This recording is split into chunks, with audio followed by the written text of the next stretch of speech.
shule za upili kaunti ya Trans Nzoia limeamuru kurudiwa upya kwa mechi zote za nusu finali zilizochezwa wiki moja iliyopita kutokana na changamoto zilizojitokeza kwenye mechi hizo. Hii hapa taarifa ya Isaac Famba.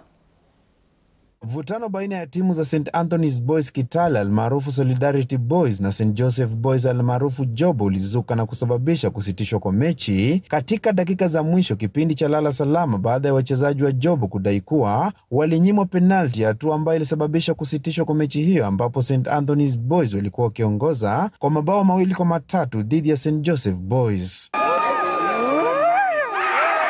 Kwenye mechi hiyo St. Anthony's Boys walipatikana na hatia kudaiwa kuwachezesha wachezaji wawili ambao hawana stakabadhi halali za kushiriki michuano hiyo.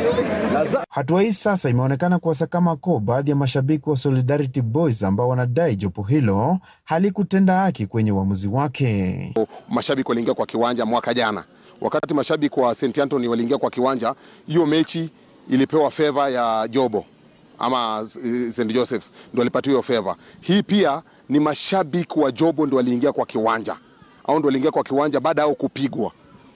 Hiyo ni kuonyesha hiyo uamuzi kidogo hapa ilituchanganya. Hiyo uamuzi ilikuwa inataka wapatiwe moja kwa moja St. Anthony. Mashabiki wote wa St. Anthony walikuwa very peaceful. Kama kungekuwa na kitu ya kurekodi mahali pale, wangesikia wakiimba we are peaceful, we are peaceful. Ikumbuka kuwa mechi hizi zinatarajia kutoa timu bora itakayoshiriki michuano ya ukanda wa bonde la ufa itakayofanyika jijini Eldoret County ya Uasin Gishu. Isaac Famba, TV 47 michezo, nikiwa county ya Trans Nzoia.